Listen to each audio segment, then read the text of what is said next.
Following on from the couple of videos I've done about fishing clubs, I want to talk about something that's kind of related, and that is free fishing. I'm talking about certainly England, whether I believe this all applies to Wales, whether Scottish law is a little bit different, so we won't go there, and in Ireland the position will be different, and again on the continent very different. I grew up living very near Wareham in Dorset, and my first fishing forays had actually been on a backwater of the Thames in Oxford called the Castle Mill Stream, and those trips had been from a field that my relatives actually rented, a couple of fields alongside this backwater of the Thames. So I didn't have to ask permission, we just went on the field and fished away. Quite shallow, a bit murky, not a great deal of fish in there really, maybe a few bleak and little dace and things. But when I started to fish around Wareham, I didn't have any permits, day tickets, just went and fished basically.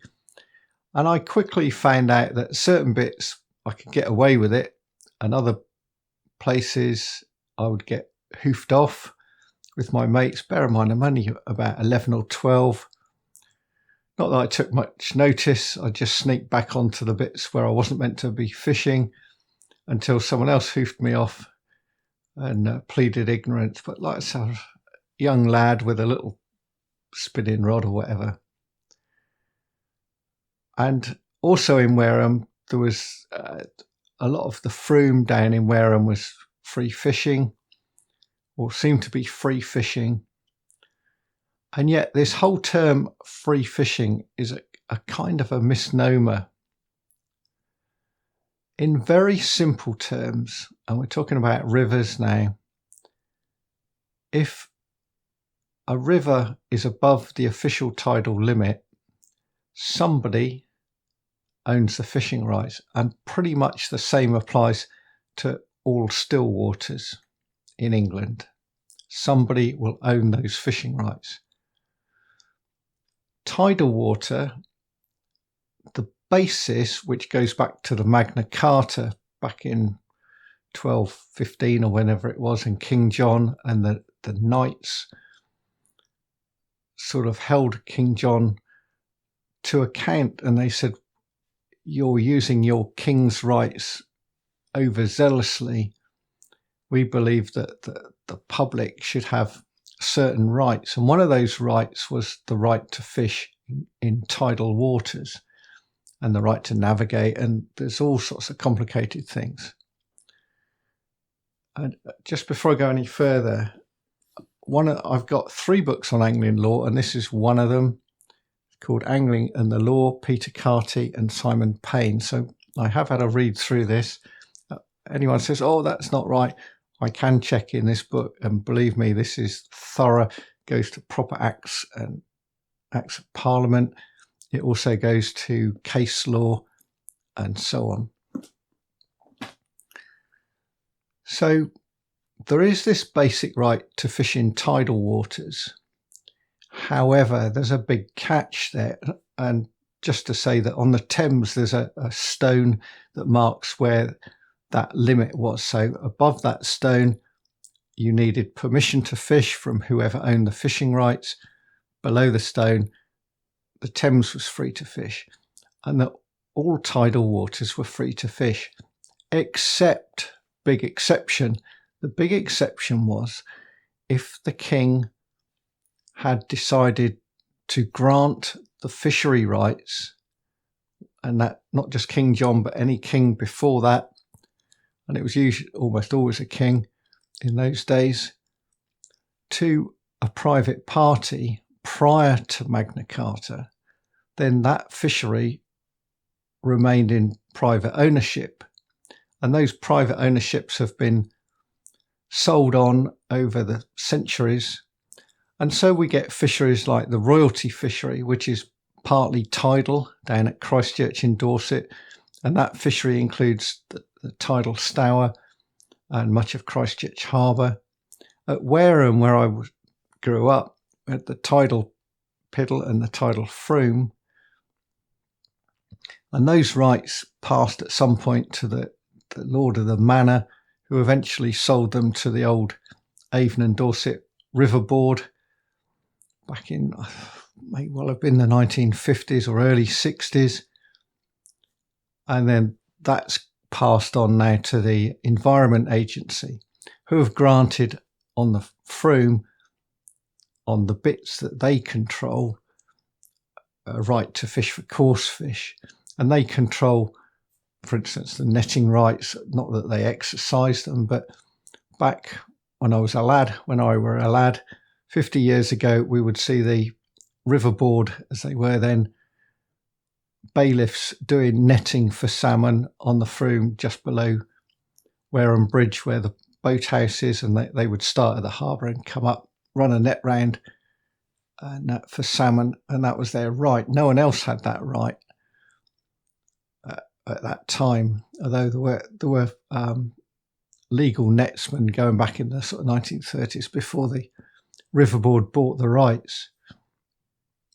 So we've already got two examples of private fisheries on tidal water, and they're not the only ones. I believe down in Devon, there's one stream there comes into the sea, something like Seaton.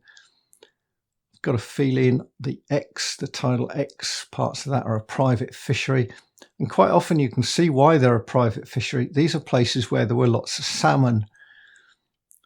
And Wareham gets its name from Weir Ham, the Ham being a town by the weir. There used to be a weir just above the bridge, long gone. Sea levels have changed considerably, going back to Saxon times, where salmon were trapped. And that was incredibly valuable to the local economy and to those who controlled those rights, because it brought them lots of money. So anywhere where there was a lot of salmon, and of course that was far more common back in those days. Some tidal waters are a bit more complicated in that there's a right to fish, but not a right to fish from the banks. So just because you can fish the water, ignoring places like the Royalty and all the rest of it, doesn't mean you've got permission to go off the banks. So different fishing clubs, for instance, might own the right to fish from the banks. So if you turned up in a boat, you could fish quite happily. I believe this is the case on the tidal Trent, and you have to really check your facts. But if you want to fish off the bank, you might have to be a member of, say, Collingham Angling Association. But if you're in a boat, you're exercising your right. And just because if we take somewhere that is completely tidal and free, you need to gain access to the bank, which you may have or may not have. So don't just assume you can fish tidal waters anywhere and everywhere. Think. Let's go on to non-tidal waters. One of the comments made on that video was that, goody, if the fishing clubs are all collapsing, that means the fishing rights won't be rented by a fishing club, therefore it becomes free fishing. Hold your horses. If a fishing club has been renting the rights from a farmer who owns the land and the fishing rights, it doesn't necessarily mean he is willing to allow all and sundry to turn up on the riverbank and continue fishing free of charge. It's possible that if, say, Dogsville Fishing Club rented it for years for not very much money, he might reassign the rights, because Dogsville Fishing Club is packed up, to a syndicate, to another angling club, just a single individual, or just say, do you know what, for £500 a year, the amount of money involved compared to my overall business, it's just not worth the hassle. I don't need these people leaving litter or gates open or anything else. So he'd prefer people stayed off it. So that's the first point.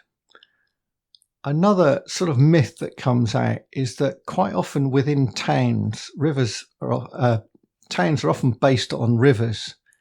They were means of transport. They provided some fishing rights for the town.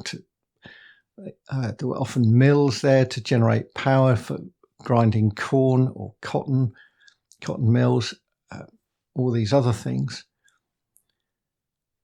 And so it's not uncommon to find a river in the middle of a town. So you can think of lots of towns with rivers in, Bath, Oxford, and so on. And quite often these riverside bits of bank in the middle of towns are owned by the local council, who also own the fishing rights. You say, well, it's free to fish. I pay my council tax. That's entirely up to that council whether they allow people to fish it, whether they could sell day tickets, they could rent out the fishing to a fishing club or even a syndicate.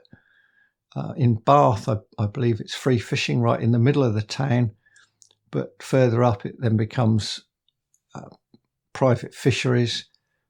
I think it comes under amalgamation fisheries, and below Bath it becomes part of Bathampton's waters, places like Newbridge and down further.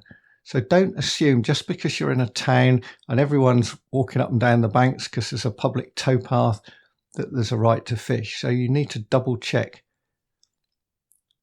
what you can do on there. One of the other things to watch out for, and this has changed over the years, when I fished locally, I've joined fishing clubs.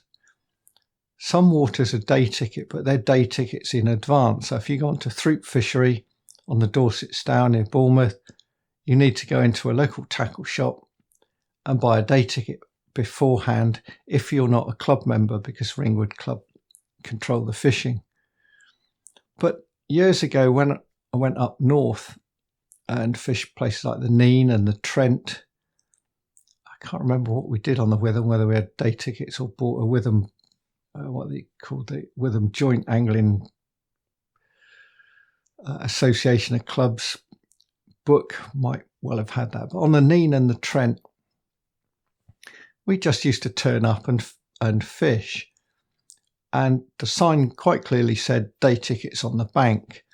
On one bit of water, I think it was Rolleston. On the Trent, it was Nottingham Piscatorials back then. I'm talking nearly 40 years ago. And you had to go to I think it was Rolleston sub post office to buy a day ticket in advance. So, and on these waters where they sold day tickets on the bank, the bailiff would come up and down sort of 3 times a day. So the chances are he'd find you and sell you a day ticket, which in those days was about £1.50 or something like that.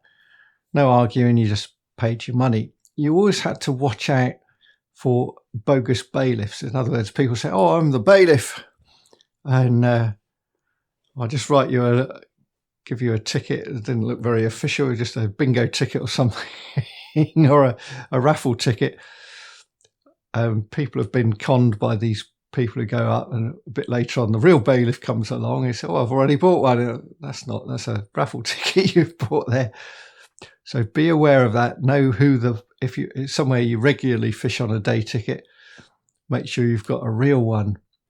The LAA fishery at Britford used to be like this. That used to be day ticket, and Stuart the bailiff would walk about 30 miles a day and find everyone 3 times. Incredible. I don't know where he gets the legs for it. And sell you a day ticket. But that has now changed. That's a members only on the London Anglers Association. So things change over time for whatever reason. And ignorance is no defence. So there you have it. I've covered most of the things. With still waters, like I say, they're generally the fishing rights will be privately owned. It's quite rare for a still water to be free fishing. Occasionally someone will own something and just let people get on with it. I think in the past some park lakes were free fishing. The council just said, oh, we'd rather have people doing a bit of fishing on the park lake than causing trouble, and it's not worth the hassle of trying to sell tickets.